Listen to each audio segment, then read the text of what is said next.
And good morning, YouTube. Old soldier coming back at you this morning from a cool, crisp morning, Robinson County, North Carolina.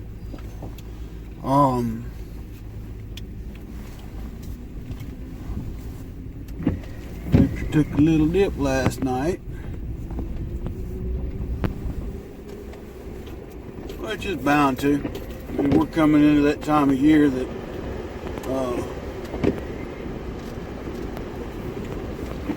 called fall, which I'm looking for. Even though they're saying next week it's going to spike back up in the 90s during the day, but it'll still be down in the lows in the 60s. So that temperature shift is starting.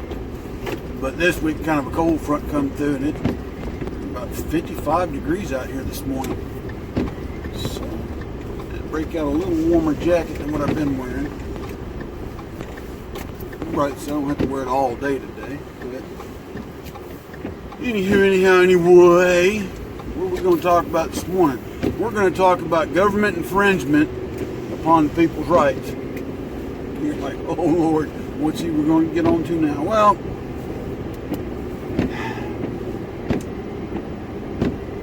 apparently the president is being influenced by somebody, someone, something about these electronic cigarettes and vapes, and they're wanting to probably eventually push a ban to completely get rid of them altogether. I don't know if they will or they won't. I'll be the first one to tell you, putting anything into your lungs other than air is not good. Just call it the way it is. Because apparently there's been a lot of deaths here lately from people vaping. But is it the vape industry itself that ought to be held responsible? Or should it be the individual consumer? See, what the news is not telling you folks, not the mainstream media anyway, is that a lot of these people that are dying from these e-cigarette stuff are putting things into their mods or Juul, whatever, you know, however they load those things with some kind of juice. My son manages one of these stores. They're probably ordering and putting in substances that they ain't supposed to be putting in there. So again, that brings me back to the natural conclusion of you're going to punish the industry for the choice of an individual or another company marketing a product to put into it. At the end of the day,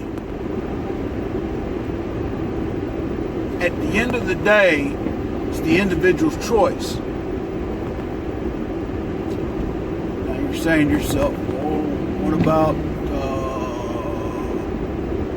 cigarette smokers? People that drink, well, that's the same thing. There are people that have died from alcohol consumption. Yep. There are people who have done it because they've done it for years and years and years, and they're alcoholics. And then you get people going on a one-night bender and overconsume. Or they mix various types of alcohols into one big potent drink. When I was in Germany, we had a club we'd go to, and they basically make a Long Island iced tea on steroids. They'd serve it in a champagne bucket full of ice. And if you ordered one and drank it by yourself, you were borderline alcohol poisoning. It's just how much alcohol they put in the darn thing. Okay? They're meant to be shared. Most people, I can handle this by myself. Watch this. At the end of the night, they're slumped over on the table, barely breathing. Cigarette smokers. I can speak with authority on that one. I smoked for 25 years.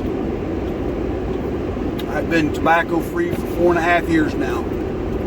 Thank you, Lord Jesus, because through Him I was able to stop and stay stopped this time. The point I'm getting at, though, is I made a conscious individual choice to pick up that first cigarette. Nobody forced me. I was smart enough to know that there were things in them that weren't good for you. And I knew at the end of the day they could eventually kill me, whether through lung cancer or hardening of the arteries, things of that nature. I'm going to try and tie this all together here in a minute, folks. Now, years ago, the government started attacking the tobacco industry. And it finally came out that, yeah, the tobacco industry added something to some of the manufacturers, not all, some of the manufacturers added chemical enhancements to their cigarettes to cause people to crave them more. Okay. But I think in this instance with the vapes, the actual vape shops and the juices they're selling, I don't think that they would want to sell a product that would kill their consumer. It's just not a very good business model. So I would, at the end of the day, it has to be a side product that has been advertised and sold for people to put into their things that's doing the damage. And I think maybe that's who we need to go after, Mr. President, and not the vaping industry. Again, I don't condone vaping. I think you're substituting one crutch for another, because a lot of the vape industry, you know, their strategy is this is a better alternative to smoking, and maybe it is to an extent. You're still putting something into your lungs that's foreign. I'm a firm believer that if you want to stop smoking, put them down and just stop. Now, some people, oh, yeah. Well, after 3 days, the physical addiction is over. It becomes mental at that point. So you either control your cravings or you let your cravings control you. That's just my opinion. You know, and I don't tell people I've quit smoking. I tell them I have stopped. You're saying, what the heck is the difference? Well, when I used to say that I quit, eventually I'd start again. So for me to overcome my mental addiction to the cigarette and the need for one, I just said I stopped. And here's the reason why I stopped this final time, what I hope to be the final time. It's been 4.5 years, so we're on a good track. When I had my back surgery, I had to have a fusion of the L5S1. I've got 2 rods and 4 screws in the small of my back now. But before the doctor would go in and do the surgery, he just flat out told me, you need to stop smoking. Now, some people have had the same surgery, said their doctor said they need to stop smoking for at least 3 weeks before the surgery, and stay stopped if at all possible after the surgery. And I know these people, they went back to smoking and they wonder why their body's not healing the way it should. See, nicotine impedes the healing process. But I stopped, and I have not picked one back up since. And nor do I plan to. Do I still get cravings every now and again if I walk somebody and they light one up and I get that first, you know, kind of pleasant smell before the crappy smell, you know. You wonder what I mean. Normally that initial lighting of a cigarette has a pleasant aroma. It's the additional drags that stink up the air. But not too bad. But anyway, the government went after the tobacco industry. The tobacco industry has had to pay out millions upon millions in settlements and pick up medical bills. Okay. The government hasn't made them go out of business. It's not banned them. So to say that they want to ban vaping altogether because of these deaths, I think they need to go back and look at what the individuals were putting in them and see if they were a violation of the manufacturer or the vaping industry's guidelines. That's what needs to happen first. You know? Because if you're going to do that, let's go ahead and go back to Prohibition days and ban alcohol.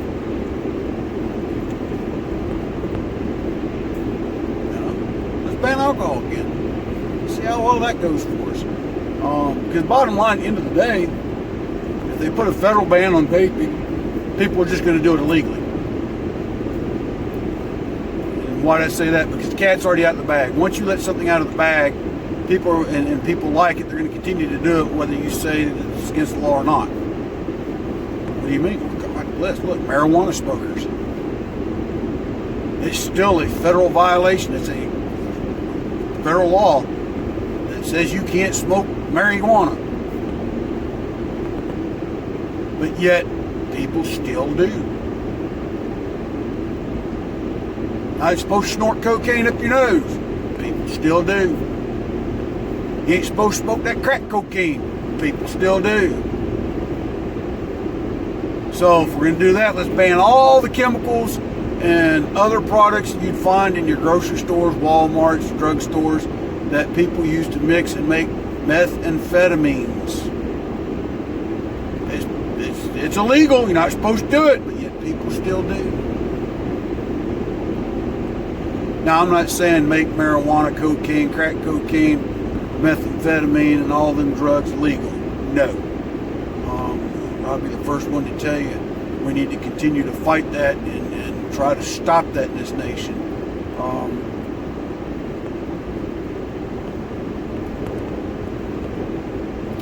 But at the end of the day, when somebody dies from something like this, the first thing we need to ask is I think anyways, what level of personal accountability is going to be taken here? Again, back to the debate of Narcan. A lot of municipalities make police officers carry Narcan now. A lot of them weren't budgeted to buy it. And I've talked to several police officers. And I've gotten varying opinions from them about them carrying Narcan. One of the opinions is this, that they don't feel that they should have to administer it to habitual offenders. One time, shame on you. Two times, shame on them.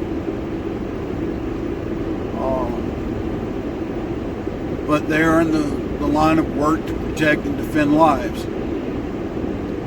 But again, at the same token, when they have to respond to the same individual time and again because they continue to OD and the courts do nothing to that individual, i.e. mandatory rehabilitation.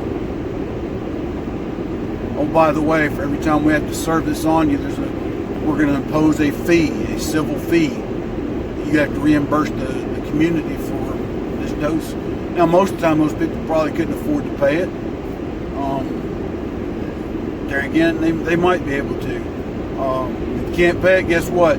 10 days incarceration, community service. We're going to get something out of you for saving your life. I think it's only fair. And while you're incarcerated those 10 days, you'll go to mandatory sessions to try and get your addiction controlled. Now, 10 days, I know, folks, that ain't enough to somebody that's truly an addict to cure them. I get that.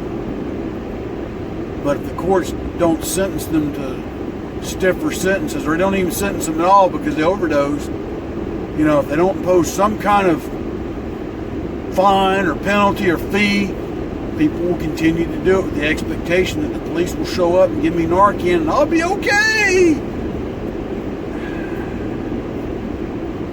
And I've talked about this before, individual accountability. I talked a few days ago about some mistakes I've made. I ain't got nobody to blame but me. Me, myself, and I. Okay?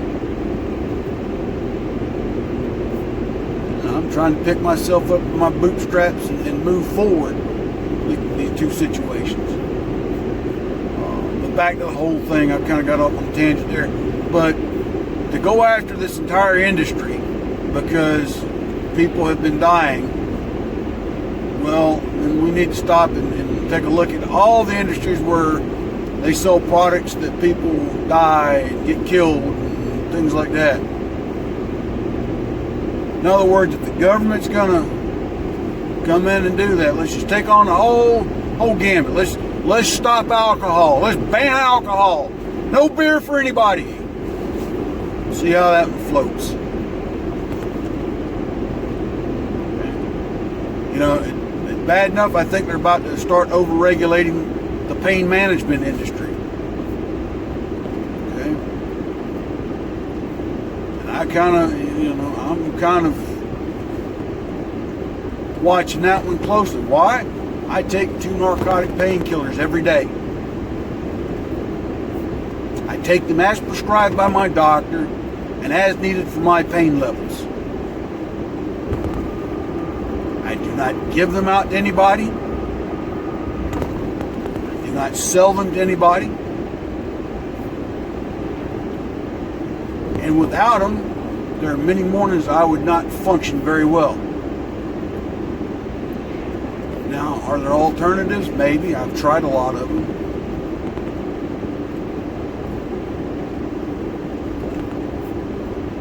But the bottom line is, because certain individuals have abused these things, they went after the drug company saying, you knowingly made a product that creates an addiction.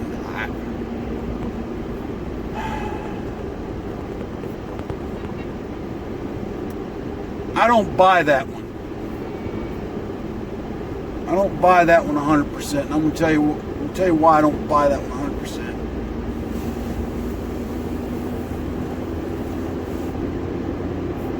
100%. Sometimes people make a conscious choice to abuse their painkillers.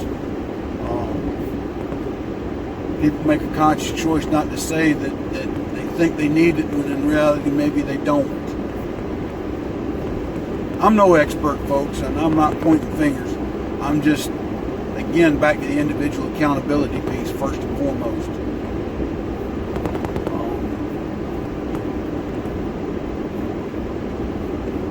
Yeah, the opioid crisis. You know, I just love how that has made the news. But what about the synthetic mess out there they're creating and people are shooting up? That one's kind of dropped off the radar. But it all, at the end of the day, it boils down to a lot of people making an individual choice to do something that has the potential to harm, maim, mutilate, or kill. They make that choice. I think all that needs to be taken into consideration before you kind of make a somewhat blanket statement that, well, we might need to ban this whole industry, or, you know. And again, I don't condone the vaping industry, but I'm not going to condemn them either, based on the actions of a few individuals, you know, that have put stuff in their body that they probably shouldn't have. Here's the thing, I didn't see anybody banning Tide Pods when all these dummies were eating Tide Pods. Where was the moral outrage against Tide? Tide, how could you put that in a little pod that somebody could swallow? Nobody made them dummies put it in their mouth but themselves. So all that needs to be taken into consideration before you do anything else, Mr. President. Because once you start doing that, you start infringing on the rights of the people.